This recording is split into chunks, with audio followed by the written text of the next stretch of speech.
మనతో పాటు బీజేపీ నాయకులు ఉన్నారు. ఒకవైపు బీజేపీ నాయకులకు సంబంధించి మాధవీలత మార్వాడీస్లకి మద్దతు ఇస్తూ ఉన్నది, కానీ మనతో ఉన్నటువంటి నాయకులు వ్యతిరేకిస్తూ ఉన్నారు. మాట్లాడే ప్రయత్నం చేద్దాం. చెప్పండి అన్న, ఎట్లా చూస్తారు? మీ నాయకురాలు మార్వాడీలకు మద్దతు చెప్తా ఉంటున్నారు, మీరేం చెప్తారు? అన్న, మేము 13 ఏళ్ళ నుంచి పార్టీలు ఉన్నా అన్న. 13-14 ఏళ్ళ నుంచి నేను పార్టీలు ఉన్నా. ఇప్పుడు మాధవీలత వచ్చి 2 ఏళ్ళు కూడా కాలే కదన్న. ఆమెకు అంత ఎలివేషన్ ఎందుకు? ఎందుకంటే ఆపర్చునిటీ క్రైసిస్. మాకు ఆపర్చునిటీ ఇవ్వరు. కొత్త వాళ్ళకి వచ్చిన వాళ్ళకి టైంపాస్ చేయడానికి ఎవరికో సంబంధించిన యోగా కలిసి చేస్తున్నంత మాత్రాన టికెట్లు వాళ్ళకి అప్పచెప్పడము ఎంతవరకు కరెక్టో నాకు తెలియదు. ఒక నాయకులకు సంబంధించిన వాళ్ళు యోగా మేట్స్ అయిపోతే ఇక్కడ టికెట్లు కన్ఫర్మ్ అయిపోతాయి. మాలాంటి కార్యకర్తలకు బాధ్యతలు ఇవ్వరు, మాకు ఏం చెప్పరు. ఇదే మాధవీలత గారు షోలాపూర్లో ఎలక్షన్ నిమిత్తం వెళ్ళి అక్కడున్న బీజేపీ నాయకులని, ఈమె స్టార్ క్యాంపెయినర్ మొన్న మహారాష్ట్ర ఎలక్షన్స్కి వెళ్ళినప్పుడు, అక్కడెళ్ళి ఖర్చుల నిమిత్తం మాకేమన్నా ఇస్తారా లేదా అన్న విషయం ఆమె అడిగిందా లేదా అనేది ఆమెనే అడగండి, నేను చెప్పడం కాదు. అక్కడున్న నా సన్నిహితుడు వచ్చేసి నాకు ఈ విషయం చెప్పాడు కాబట్టి నేను సభాముఖంగా చెప్తున్నాను. మరి అమ్మ, నువ్వు 250 కోట్లు వైట్లో చూపించుకున్నావు. ఆ 250 కోట్లు ఎవరి గురించి? షో పుట్టప్ చూపించడానిక? నీకు దగ్గర డబ్బు ఉంది, డబ్బు ఉంటేనే బీజేపీలో టికెట్ ఇస్తారని అనుకుంటే మరి నీ డబ్బులు నీ దగ్గరనే పెట్టుకో. మరి నువ్వు ఎలక్షన్ నిమిత్తం, బూత్ ఖర్చుల నిమిత్తం ఎంతమందికి ఎన్ని రకాలుగా డబ్బులు ఇచ్చినావు? ఒక్కరు కూడా ఒక రూపాయి ఇవ్వలేదు ఆమె. ఆమె షో తప్పితే వేరేదేం లేదు. సమస్య ఉంటే అక్కడ ఉంటే హిందువులకు అన్యాయం జరిగితే ఆమె హిందువుల కోసం ఏం నిలబడ్డది ఇవాళ వరకు? ఆమె ఏం త్యాగం ఏముంది? వాళ్ళ ఇంట్లోకి వెళ్ళి వాళ్ళన్నా చనిపోయారా? 1200 మంది తెలంగాణ కోసం బలయ్యారు. ఇవాళ వాళ్ళ ఇంట్లోకి వెళ్ళి ఒకళ్ళన్నా బలయ్యారా? సరే, ఆమె ఇప్పుడు నేను ఎన్నో ఇంటర్వ్యూలు చూసినాను. ఆమె అంటుంది నా పిల్లలు ఐఐటీలో ఐఐఎంలో చదువుతుర్రని. మరి నీ పిల్లలని, నీ ఫ్యామిలీని ఎందుకు చూపిస్తలే అమ్మా? నువ్వు కూడా పబ్లిక్ లైఫ్లో ఉన్నప్పుడు నువ్వు పబ్లిక్ లైఫ్లో నీ ఫోటోలు పెట్టు. ఇప్పుడు ఇవాళ నీ ఏమన్నా అంటే నువ్వు ఊగిపోయి నేను అది అని అంటున్నావు. ఎవరు? నీ ఏంది పూర్వతాలేది? నువ్వు ఎక్కడ? ఏంది నీ సంగతి ఏంది? నువ్వేదో సైదాబాద్కి వెళ్ళి వచ్చినావు అని. నువ్వు సైదాబాద్కి వెళ్ళి ఏడికి వచ్చినావు? నువ్వు సైదాబాద్కి ఎప్పుడు వచ్చినావు? ఏడికెళ్ళి వచ్చినావు? నువ్వు చెప్పు. ఇప్పుడు నేనున్నా, నా నేటివ్ ఇది, నేను ఇక్కడ ఉన్నా, నేను నా ఎడ్యుకేషన్ ఇక్కడ అయిందని నేను ఈచ్ అండ్ ఎవ్రీథింగ్ చెప్తా. ఆమె ఏం చెప్పలేదు. ఓవర్ నైట్ సూపర్ స్టార్ అవ్వాలనే కోరిక తప్పితే వేరేదేం లేదు. ఇంకోటి వచ్చేసి ఏంటంటే, ఆమె రోజు పొద్దున్న లేస్తే మార్వాడీలను సపోర్ట్ చేయడానికి ఏంటంటే రీజన్, రాజాసింగ్ గారు ఏదైతే రిజిగ్నేషన్ ఇచ్చిరంటే అసెంబ్లీలో, బీజేపీ నాకు ఏదో గ్రీన్ సిగ్నల్ ఇచ్చేసి గోషామేల్ ఎమ్మెల్యే టికెట్ కన్ఫర్మ్ చేసేసింది. దాంతో నేను మార్వాడీలకు ఇవాళ సపోర్ట్ చేసారే, నేను ఎమ్మెల్యేనే అయిపోతా, అసెంబ్లీకి వెళ్ళిపోతా అనే ఉద్దేశంలో ఉంది ఆమె. రాజాసింగ్ రాజీనామా చేయడు. ఆమె ఏవైతే ఆశలు ఉన్నాయో నడి ఆశలు అవుతాయి. కానీ ఇవాళ ఏదైతే ఇక్కడ ఉన్న లోకల్ వాళ్ళ ప్రాబ్లమ్స్ని గుర్తించకుండా ఆమె మార్వాడీలకు సపోర్ట్ చేస్తే చేసుకొనియండి. రేపు హైదరాబాద్ పార్లమెంట్లో ఉన్న తెలుగు వాళ్ళు ఓటే వేద్దాం. మరి ఆమెకి మార్వాడీలో ఓట్లతోనే సరిపోతుందంటే చెప్పండి, పర్లేదమ్మా, మీరు మార్వాడీలో ఓట్లే అడగండి, మార్వాడీలతోనే పనులు చేసుకోండి.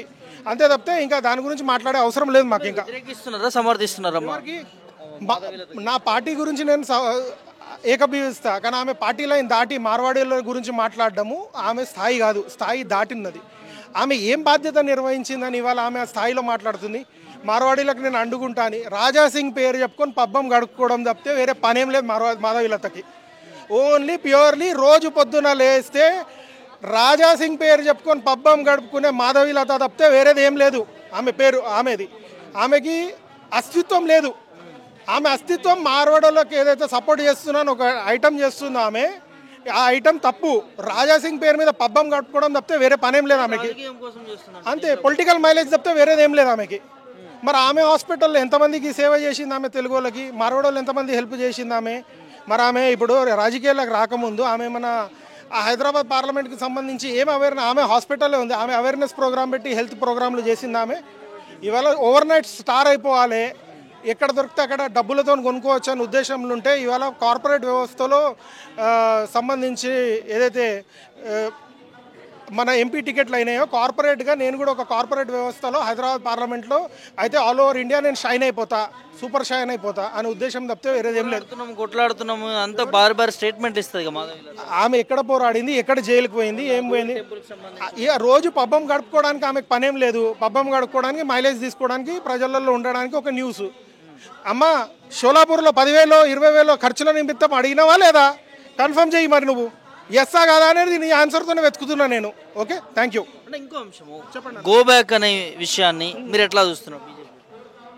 మా మా అస్తిత్వాన్ని దెబ్బ కొట్టడానికి వచ్చినప్పుడు ఖచ్చితంగా గో బ్యాక్ అంటాము. ఇక్కడ ఆంధ్రోళ్ళని తరిమి కొట్టిన వాళ్ళము. ఇవాళ ఆంధ్రోళ్ళని తరిమి కొట్టడానికి రీజన్ ఏంది? ఇక్కడ మన నీళ్లు నిధులు నియామకాల గురించి వాళ్ళు మన గండి కొట్టినారు.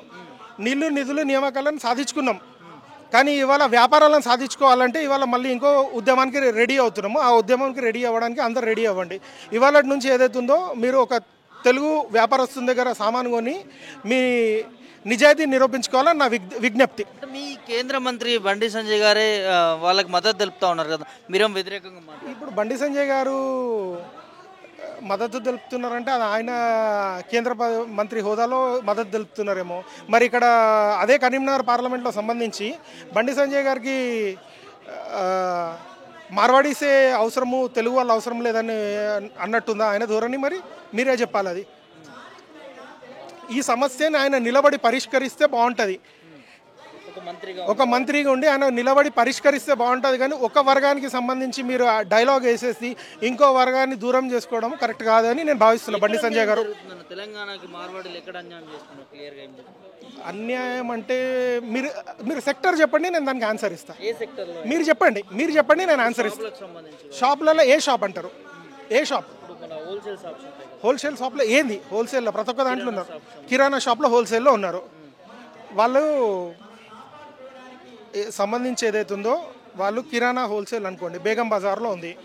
నాణ్యత లోపం ఉన్న వస్తువులను మిక్స్ చేసి మార్కెట్లో 10 రూపాయలు తక్కువకి 20 రూపాయలు తక్కువకి వెళ్ళి 10 కేజీస్ తీసుకున్నారంటే 200 రూపీస్ తక్కువకి వస్తుందని రీటైలర్ ఆశపడి వాళ్ళ దగ్గర కొంటారు. అదే నాణ్యతమైన షాప్లోకి వెళ్తే 200 తక్కువ వస్తుంది కదా అనే విషయంలో 200 ఎక్కువ పెట్టాలి, ఎందుకు నాకు 200 సేవ్ అవుతుంది కదా ఉద్దేశంలో అక్కడ ఇది మొదలవుతుంది. అది చినికి వానగా మారి అలా తుఫాన్గా మారబోతుంది. ఇది. నా పేరు ఉప్పల విజయ్, బీజేపీ.